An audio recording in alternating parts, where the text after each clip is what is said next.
शरद पवार को बीजेपी में जाने का ऑफर दिया गया था। महाराष्ट्र में लोग बैग भरकर तैयार थे। बीजेपी में जाने वालों के लिए लॉजिंग बोर्डिंग की भी व्यवस्था कर ली गई थी। लेकिन ये कहना है संजय राउत का।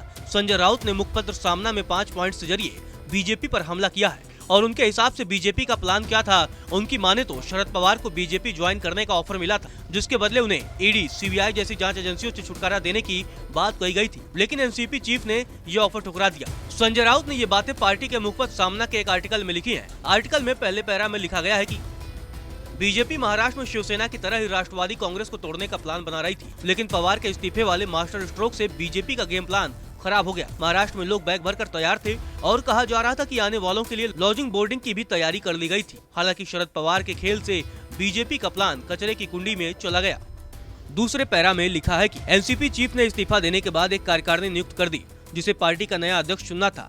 इस कार्यकारिणी में ज्यादातर वे नेता थे जिन्होंने बीजेपी में शामिल होने की योजना बनाई थी, लेकिन दबाव के चलते कार्यकारिणी ने पवार का इस्तीफा अस्वीकार कर दिया।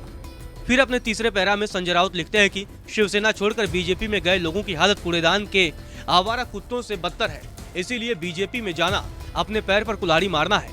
वहां हर बड़े नेता का राजनीतिक करियर खत्म हो जाएगा। पवार को भी बीजेपी में शामिल होने का ऑफर मिला था। इसके एवज में उनके पार्टी के नेताओं को ईडी, सीबीआई और इनकम टैक्स जैसी एजेंसियों से छुटकारा दिलाने की बात भी कही गई थी, लेकिन एनसीपी चीफ ने ये ऑफर ठुकरा दिया।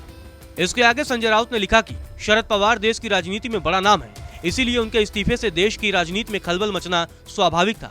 ये राजनीति उनकी पार्टी में ज्यादा था, क्योंकि शरद पवार का मतलब ही राष्ट्रवादी कांग्रेस पार्टी है। उन्होंने कांग्रेस पार्टी से अलग होकर राष्ट्रवादी कांग्रेस पार्टी बनाई, चलाई और उसे स्थापित किया, लेकिन पवार पार्टी में अपना उत्तराधिकारी तैयार नहीं कर पाए।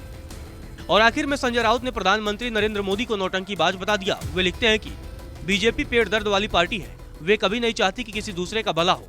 ये पार्टी दूसरी पार्टियों और लोगों के घरों को तोड़कर बनी है। बीजेपी के नेता पवार के इस्तीफे को नौटंकी कह रहे हैं, लेकिन ऐसा कहने से पहले उन्हें दुनिया के सबसे बड़े नौटंकीबाज के तौर पर ख्याति प्राप्त अपने प्रधानमंत्री मोदी को देखना चाहिए।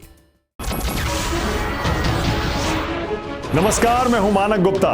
अगर आपको हमारा ये वीडियो पसंद आया हो तो इसे लाइक और शेयर जरूर करें, और हाँ, हमें सब्सक्राइब और फॉलो करना ना भूलें, ताकि आप देश और दुनिया की कोई खबर मिस ना करें।